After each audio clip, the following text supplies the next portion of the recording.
భయంగా ఉంది వదినా. శ్రావణి, నీకేం కాలేదు, చిన్న జ్వరమే. చూస్తూ ఉండు, ఈవినింగ్ లోపల నీకు జ్వరం తగ్గిపోయి హ్యాపీగా నవ్వుతూ మాట్లాడతావు. అలాగే వదినా. ఇప్పుడు పర్లేదు గాని పొద్దున్నే శ్రావణిని చూసి నాకు చాలా భయం వేసింది అక్షయ. బిడ్డ జ్వరంతో అల్లాడిపోయిందనుకో. ఇప్పుడు నువ్వు వచ్చాకే కొంచెం మాట్లాడుతోందమ్మా. శ్రావణి, ఎలాంటి పరిస్థితుల్లోనూ మనం మన ధైర్యాన్ని కోల్పోకూడదు. ఏదైనా కాని ఎదుర్కోవడానికి మన మనసుని సిద్ధంగా పెట్టుకోవాలి, సరేనా? అలాగే వదినా. వదినా, మనకి ఆరోగ్యం బాగాలేనప్పుడు, ఏదైనా ఆపదొచ్చినప్పుడు బంధాల విలువ తెలుస్తుంది అంటారు. నాకు వాటి విలువ ఈరోజే తెలిసింది వదినా. మా పెద్దన్నయ్య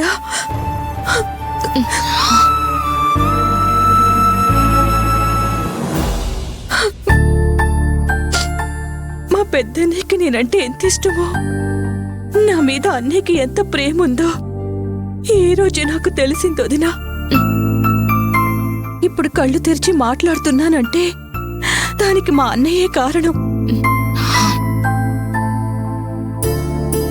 నేను చలి జ్వరంతో బాధపడుతుంటే నా బాధ చూసి అన్నయ్య కన్నీళ్లు పెట్టుకున్నాడు వదినా. తన 2 చేతులతో ఎత్తుకుని నన్ను హాస్పిటల్కి తీసుకెళ్ళాడు వదినా. తెలుసా, నా లైఫ్లో నేను మర్చిపోలేని సంఘటన వదినా అది. అక్షయ, అన్నంటే నాన్న తర్వాత నాన్న అంటారు. అది ఈ రోజు నా పెద్ద మనవడు నిరూపించాడమ్మా. అవునొదినా, ఈరోజు నా బాధ్యత కూడా అన్నయ్య తీసుకుని శ్రావణిని దగ్గరుండి చూసుకున్నాడు. నిజంగా మా అన్నయ్య మాకు నాన్న తర్వాత నాన్నే. బావుగారు, రామంజల, అన్నయ్య గారు మీరెప్పుడొచ్చారు? ఇప్పుడేనమ్మా నేను అక్షయ వచ్చాం. బావుగారు, శ్రావణికేమైంది? రాత్రి నుంచి ఒకటే జ్వరం మంజుల. 2-3 సార్లు వాంతి కూడా చేసుకుంది. రాజా ఒక్క క్షణం కూడా ఆలోచించకుండా హాస్పిటల్కి తీసుకెళ్లి డాక్టర్కి చూపించి ట్రీట్మెంట్ ఇప్పించాడమ్మా. ఇందాకనే అందరం ఇంటికొచ్చాం. మరి నాకెందుకు చెప్పలేదు బావుగారు? కంగారులో చెప్పలేకపోయానమ్మా, తప్పుగా అనుకోకు. సరే బావుగారు. శ్రావణికి జ్వరం అని తెలియగానే రాజా కంగారు పడిపోయాడమ్మా. ఒక్క క్షణం కూడా ఆలోచించకుండా చెల్లెల్ని తన 2 చేతులతో ఎత్తుకుని హాస్పిటల్కి తీసుకెళ్లాడమ్మా, తెలుసా? రాజా ఇక్కడ. శ్రావణికి ఇలా అవడంతో వాడు తట్టుకోలేకపోయాడమ్మా. ఎవరూ నా గదిలోకి రాకండని చెప్పి వాడు బాధపడుతూ కూర్చున్నాడమ్మా. నువ్వెళ్ళి వాడితో మాట్లాడమ్మా. అలాగే అమ్మమ్మా. శ్రావణి, నువ్వు దేనికి భయపడకు, ధైర్యంగా ఉండాలి, సరేనా? సరే వదినా.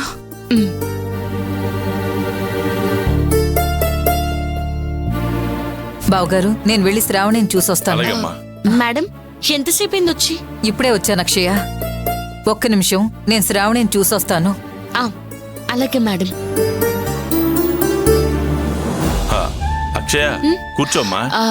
పర్లేదు మావయ్య గారు, వెళ్ళి రాజుతో మాట్లాడొస్తాను. సరే అమ్మా, వెళ్ళి మాట్లాడు. నాన్న, వెళ్ళమ్మా, వెళ్ళి అల్లుడి గారికి కాస్త ధైర్యం చెప్పమ్మా. అలాగే నాన్న. వెళ్ళు.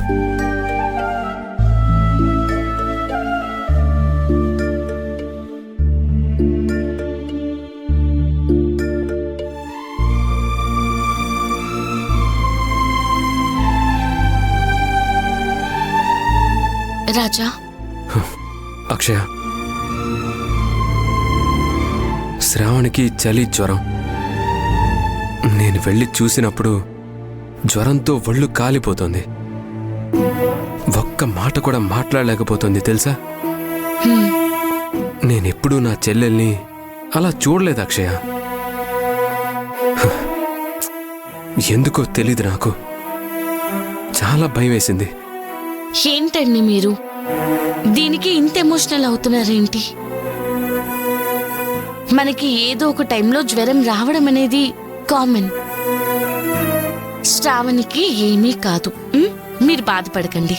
లేదు అక్షయ, లైఫ్లో అమ్ముంటే బాగుండేది కదా అని నాకెప్పుడూ అనిపించలేదు. కానీ ఫస్ట్ టైం అమ్మ లేకపోతే లైఫ్ ఎంత భారంగా ఉంటుందో అని నా గుండెకి తెలిసింది.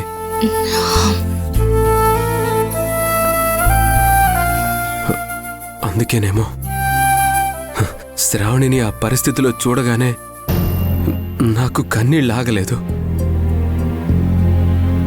మగాణ్ణి నాకే అమ్మ గుర్తొచ్చిందంటే ఆడపిల్ల శ్రావణి మనసు ఎలా తప్పించిపోయి ఉంటుంది. ఎదిగిన ఆడపిల్లకి అమ్మ ఆలన పాలన చాలా ముఖ్యం. అక్షయ, దేవుడు మాకు ఆ అదృష్టాన్ని దూరం చేశాడు. శ్రావణి అమ్మ గురించి ఆలోచించి బాధపడకూడదు. నువ్వు వెళ్ళి తనకి ధైర్యం చెప్పు, నమ్మకాన్నివ్వు. నేనిందాకే శ్రావణిని కలిసి మాట్లాడి ధైర్యం చెప్పానండి. తనకి ఏం కాదు, త్వరలోనే కోలుకుంటుంది. థ్యాంక్స్ అక్షయ. ఓకే. శ్రావణిని ఆ పొజిషన్లో చూసి క్షణం కూడా ఆలోచించకుండా మీరెత్తుకుని మరీ హాస్పిటల్కి తీసుకెళ్లారంట. అవును అక్షయ, నా చెల్లెల్ని నేనెప్పుడూ అలా చూడలేదు. అందుకే ఏం చెయ్యాలో అర్థం కాక ఎత్తుకొని హాస్పిటల్కి తీసుకెళ్ళిపోయాను. రక్త సంబంధం అంటే అంతేనండి. అమ్మ లేని ఏ ఇంట్లో అయినా పెద్ద కూతురు అందర్నీ అమ్మలాగే చూసుకుంటుంది. కానీ మీరు ఆ అమ్మకి ఆరోగ్యం బాలేనప్పుడు అమ్మలా ఆలోచించి శ్రావణికి అమ్మ ప్రేమని పంచారు. నిజమే అక్షయ, నేను ఆఫీసులో వర్క్ టెన్షన్తో ఇంటికొస్తే నాకు మంచినీళ్ళు ఇవ్వటం దగ్గర నుంచి మనసు బాగోలేక అన్నం తినకుండా పడుకుంటే వచ్చి అన్నం తిందుగాని రా అన్నయ్యా అని అమ్మలాగే బాధ్యతగా ప్రేమని చూపించేది. నేను కోపంలో కసురుకుంటే మౌనంగా బాధపడేదే గాని నన్ను ఆకలితో నిద్రపోనిచ్చేదే కాదు.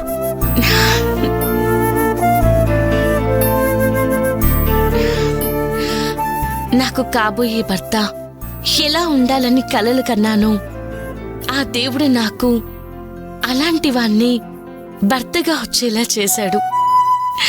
నిజంగా ఇది నా అదృష్టం. అక్షయ,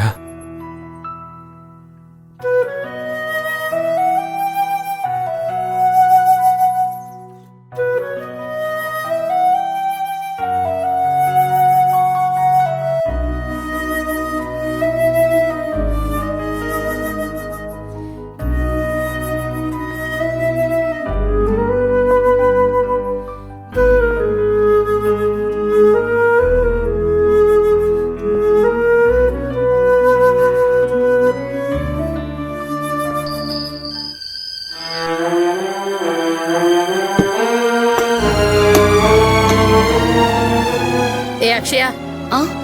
మీ నాన్న ఇంకా రాలేదా? లేదమ్మా, వస్తున్నానని ఫోన్ చేశారు. సరే, నువ్వు వెళ్ళు, నేను చూసుకుంటాను.